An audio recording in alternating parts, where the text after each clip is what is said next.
In this video, we'll be adjusting spark plug gap on spark plugs, whether these are brand new spark plugs or existing ones pulled out of your vehicle. We'll be talking about why the spark plug gap is critical for the functioning of a combustion engine and why spark plug gap needs to be checked now and then. So let's get on with it.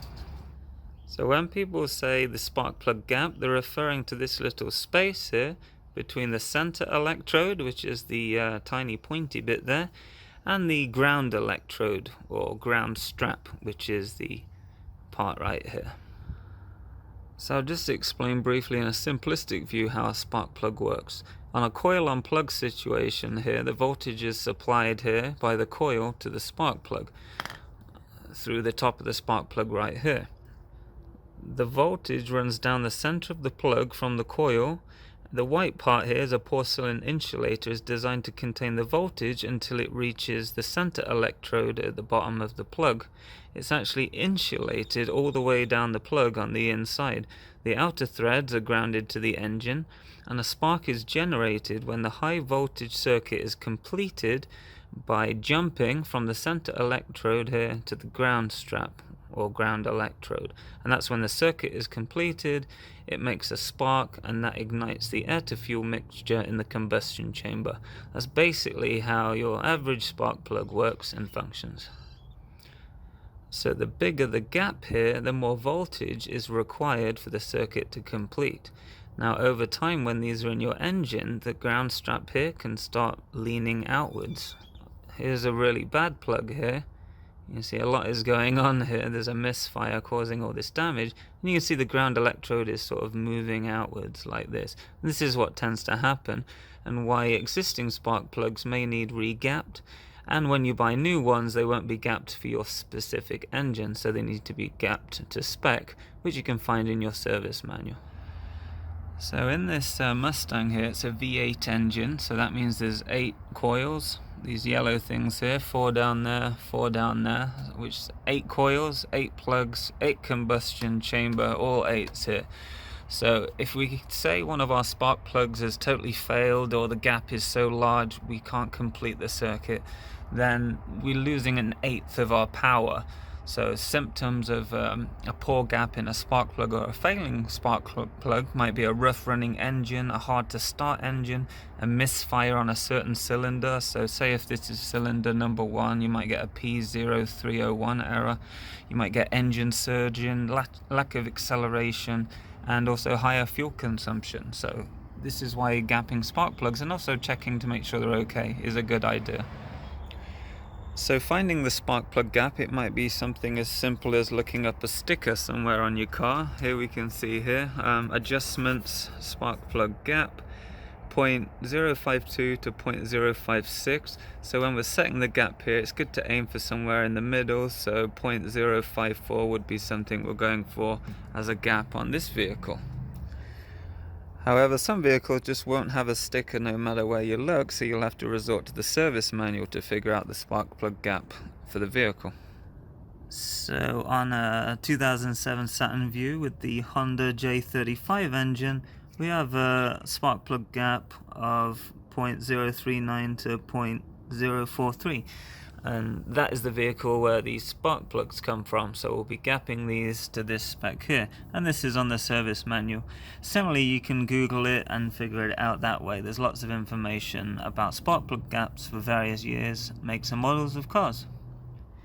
So when gapping spark plugs, there's a couple different tools you can use. You can use what's called a feeler gauge. People tend to use them for valve adjustments, things like that. Or you can use one of these little spark plug gapping wheels here, but the principle is the same. So if you see on this side here, it's got 0.1 of an inch there. It's quite thick. If you come all the way around here to where it's 0.020, it's quite thin. So the idea is you just slot this in the gap and make sure it measures at what you need. On the back here, it has it in millimeters, depending what your spec calls for. So the middle of this range here is 0.041, and on the wheel here we'll be looking at this little notch right here. So that's 0.41, and we're going to insert this part of the wheel into the spark plug. So I have the gap tool inserted around 0.041 here. You can see underneath here there's quite a gap, quite a significant gap actually.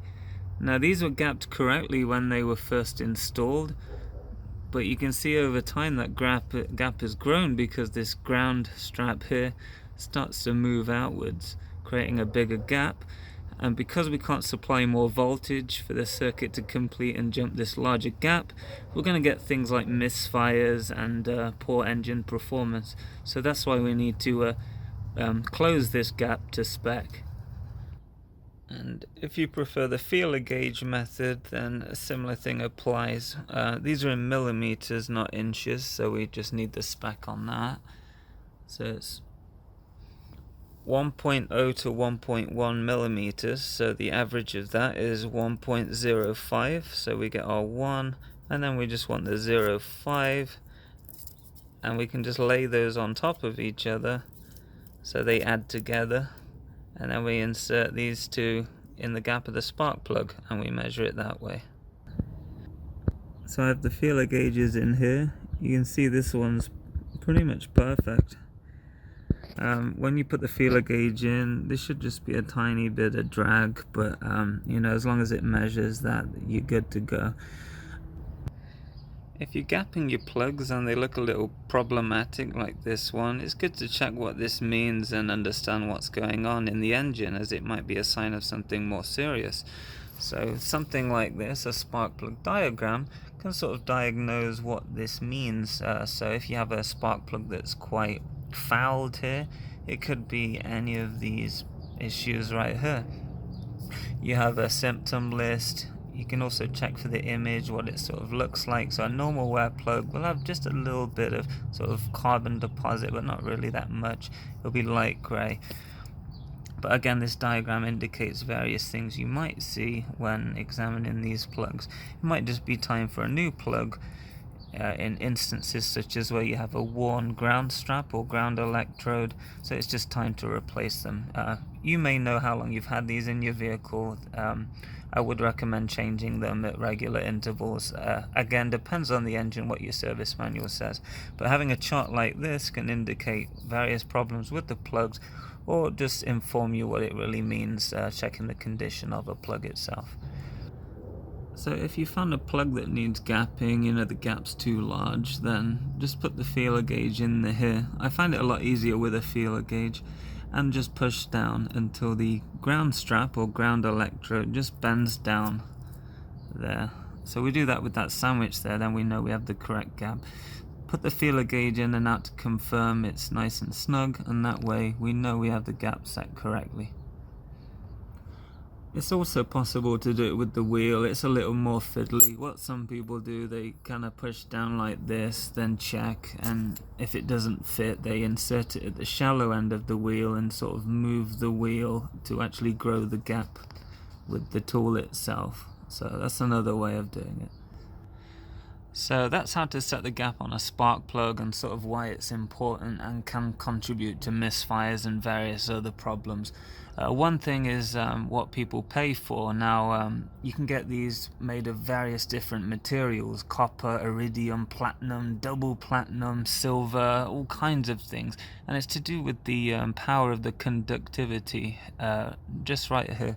So it's usually what the ground strap or center electrode is made of. Generally, you get what you pay for. So if you pay for more expensive plugs, then you might get more exotic metals or minerals in there. That's really it, really. The choice is up to you. It is up to you. These are iridium plugs. They work great. They're not cheap, but they're not really expensive either. So again, choice is yours.